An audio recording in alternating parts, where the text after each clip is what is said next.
preguntas muy interesantes por parte de la audiencia. La primera iría seguramente para el señor Javier Centeno. Nos viene de Antonio, que nos pregunta si en las semanas que le quedan al Congreso actual, ¿podría el presidente de México todavía concretar las reformas constitucionales que pretende en el tema energético? Interesante pregunta, Javier. Sí, son 38 días para que tome posesión la nueva legislatura, en funciones la nueva legislatura.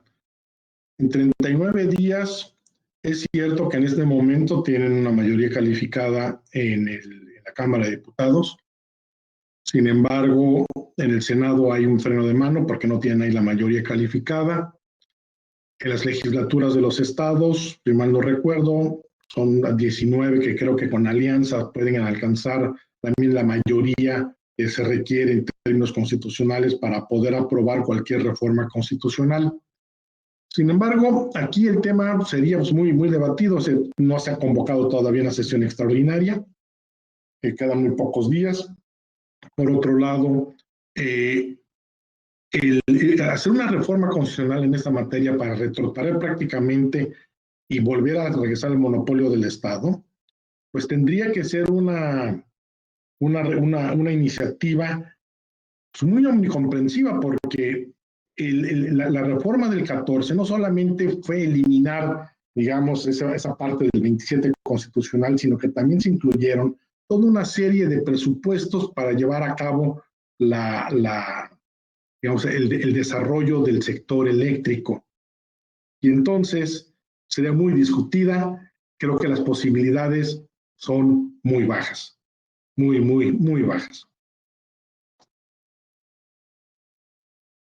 Muy bien, gracias, Javier. Otra pregunta, y creo que sería más bien para Marco. Si nos podrías decir, Marco, ¿cuáles serían los posibles, bueno, si es que los hay, problemas que existiera al migrar al mercado eléctrico mayorista como usuario calificado respecto a los temas de distribución y transmisión, que como bien sabemos siguen a cargo de distribución y transmisión, que sea uno como usuario básico o como usuario calificado? Entonces, la pregunta va más bien para los usuarios calificados.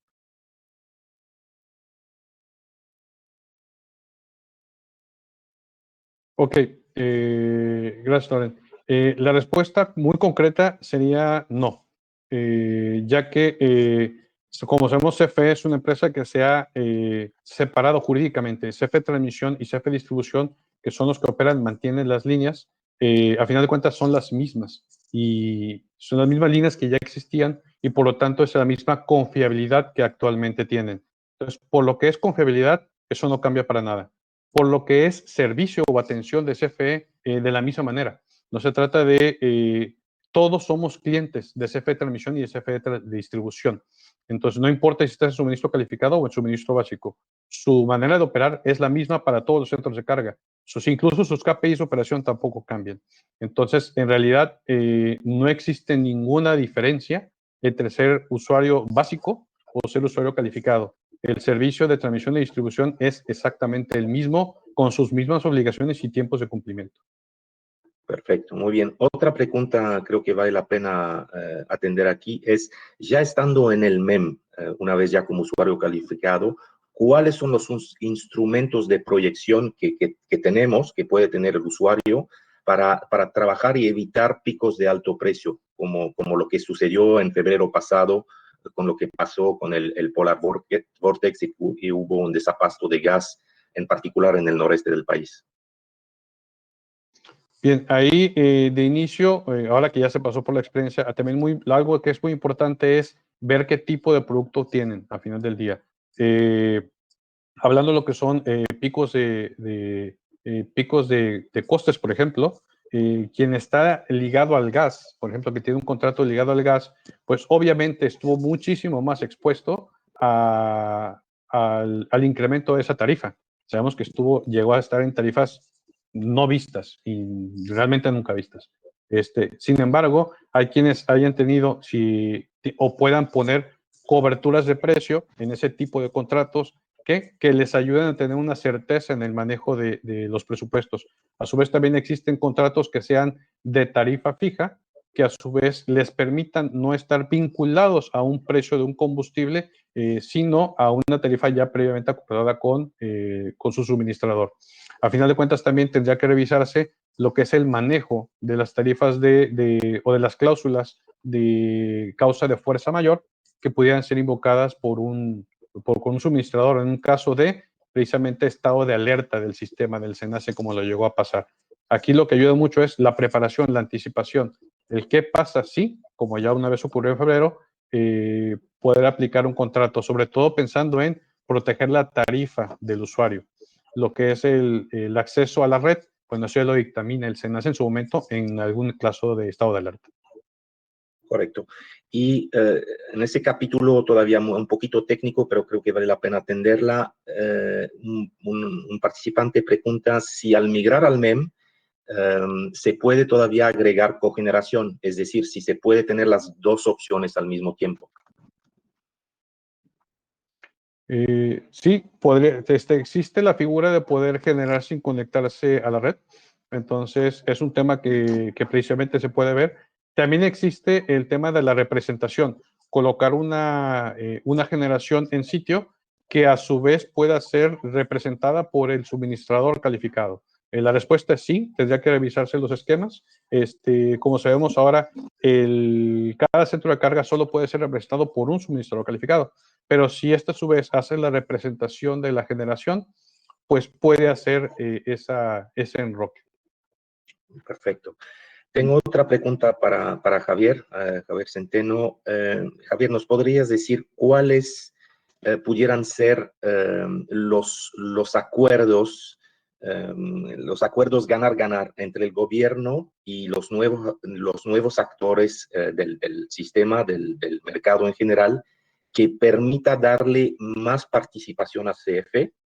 Me imagino que entiende CFE de manera general, sea servicio básico o la generación, sin poner en riesgo la viabilidad del nuevo mercado eléctrico mayorista, tal como lo propuso la reforma en la ley del sexenio anterior. Yo creo que hay tres elementos importantes. Hay muchos, pero me parece que hay tres que pudieran trascender de manera particular. El primero de ellos se refiere a que la estructura de la ley de la CFE permite a la propia Comisión Federal de Electricidad desarrollar toda una serie de actividades más como una empresa de energía que como estrictamente una empresa de industria eléctrica. De tal suerte que, por ejemplo, todo el tema de transporte de gas y todo puede continuar desarrollándolo de tal manera, era una actividad que incluso originalmente le correspondía a Pemex, sin embargo le permitieron a CFE y con eso comenzó a mejorar las propias finanzas de la propia Comisión Federal de Electricidad. Entonces yo creo que esa perspectiva de carácter empresarial pudiera ayudar, y no solamente para que lo haga la CFE solo, porque finalmente también la propia estructura y la propia ley de la industria eléctrica, y lo mismo sucede en el caso de Petróleos Mexicanos, permite generar sinergias con el propio sector privado y sector social.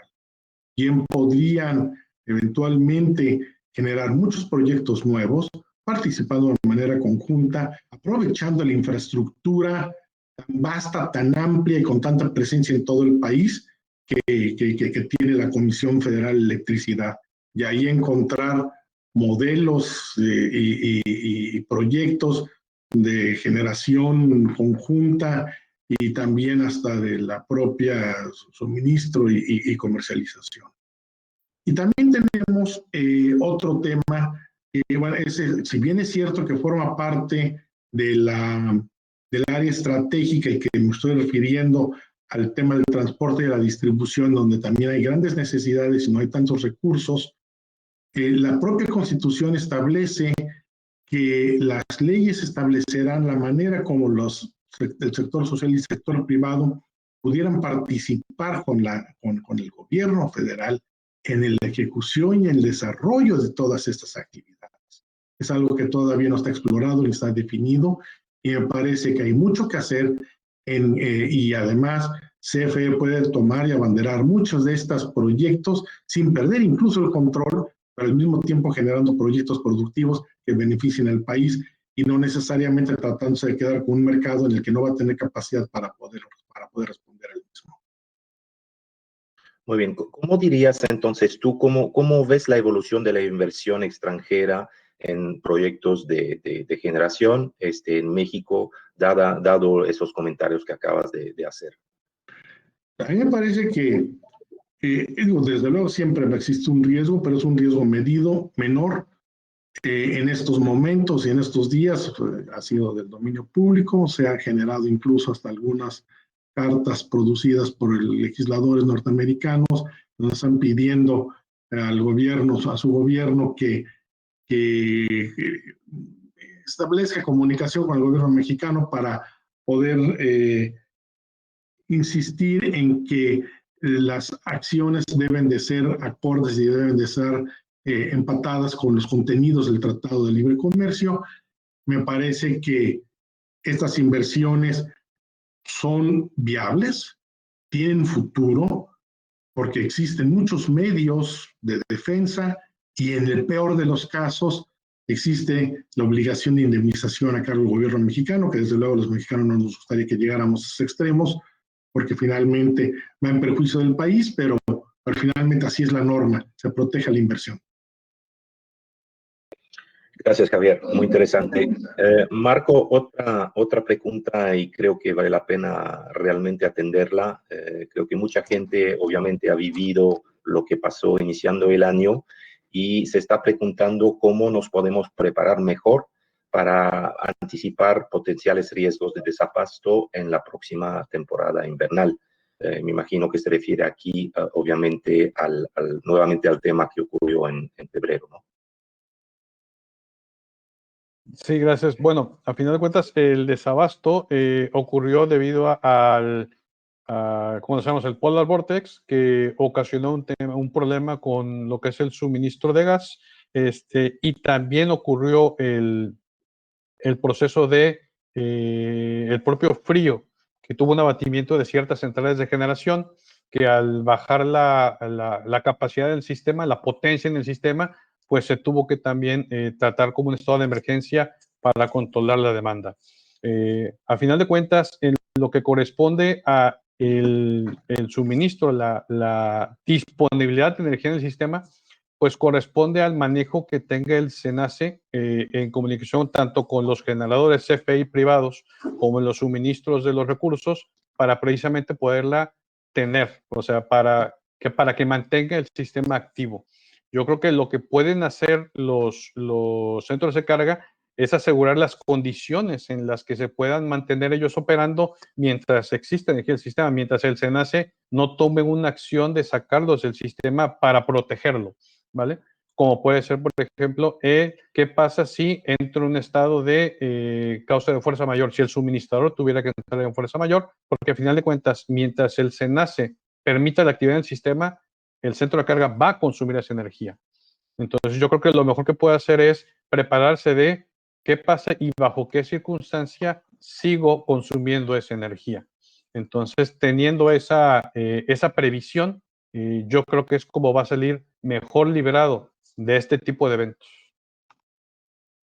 Muy bien.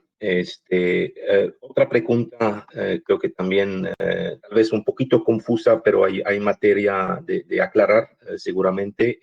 Pregunta el participante qué se necesita legalmente para que a través de la eficiencia energética la reducción de consumo de energía sea considerada en la aportación de CEL y con eso incentivar la vigilancia y cumplimiento del código de red.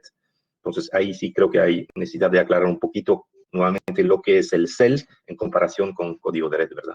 Adelante, Marco. Sí, y sobre todo el vínculo entre eficiencia energética y reducción de consumo. No sé si técnicamente tengas algún comentario para ver si cómo podemos tomar la pregunta. Sí, yo creo que, gracias, licenciado, yo creo que hay que diferenciar el tema de la eficiencia con el CEL per se. El certificado de energía limpia es un instrumento financiero que fue creado para incentivar la inversión en fuentes de generación renovables. ¿Y cómo se logra hacer eso? A través de la obligación de que el consumo reportado de todos los centros de carga tenga a su vez cubierto un porcentaje, en un cierto porcentaje, por certificados de energía limpia. ¿Eso qué ocurre? Que por cada megawatt de energía consumida de fuentes convencionales, tiene que haber un cierto porcentaje de energía existente en el sistema de energías renovables. Y la manera en que se empató fue en un esquema financiero, con lo que es la adquisición de CELS.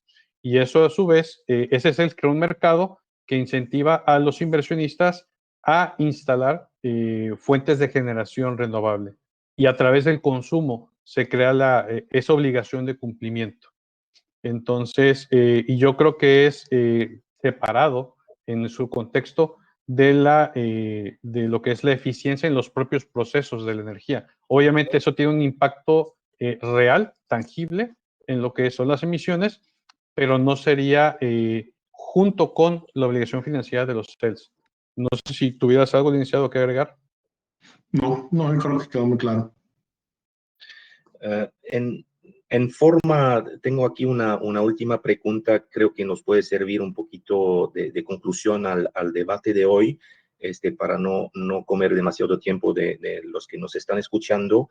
Va referente finalmente a cuáles son, frente a esas diferentes alternativas que nos expusieron el día de hoy, ¿por qué finalmente, cuál es el incentivo mayor para tomar una postura proactiva y tomar una decisión frente a esas opciones versus esperar hasta que haya tal vez más claridad en el marco político y regulatorio?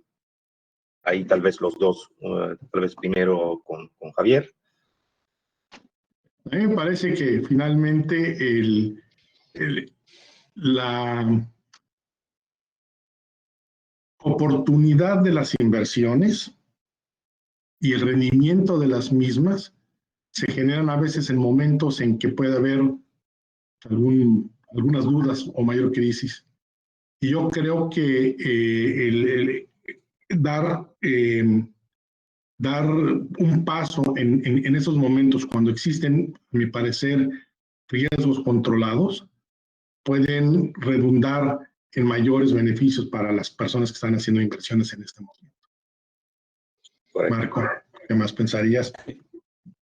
Coincido, a final de cuentas, siempre está el status quo, siempre podemos decidir no hacer nada, porque no tomar un paso, no tomar una acción, es una toma de decisión. Entonces, siempre lo podemos hacer y el status quo ya lo tenemos. Y la exposición a los cambios que pueda haber regulatorios o de tarifas, también ya lo tenemos. Entonces, a final de cuentas, como todo negocio, esto es un manejo de los riesgos y lo mejor que podemos hacer es tomar una decisión estudiada y que es realmente el análisis de la conveniencia económica y de sustentabilidad del centro de carga. Realmente en energía y en lo que queramos. Realmente la mejora continua requiere pasos a seguir, analizados, estudiados, medidos, a final de cuentas, pero realmente permanecer estático, por lo general, es lo que en el mediano y largo plazo es menos redituable. Y al final es la opinión que yo les dejaría. Sí, no hacer las cosas a veces es más caro. Es correcto. Pues muchísimas gracias al licenciado Centeno y a Marco por su participación y su ponencia el día de hoy. Quisiéramos agradecer obviamente a todos los participantes. Sin lugar a duda es un tema que generará más preguntas. Estamos, tanto Centeno y asociados como Enerlogics, a su disposición. Tienen aquí en pantalla pues nuestros datos de contacto. Eso es una comunicación permanente, y entonces pues por favor no duden en compartir sus dudas. Podemos con toda tranquilidad programar una llamada y atender cuáles serían esas dudas y explorar oportunidades para justamente fomentar esta postura proactiva que acabamos de comentar. Muchísimas gracias, Javier. Muchísimas gracias, Marco.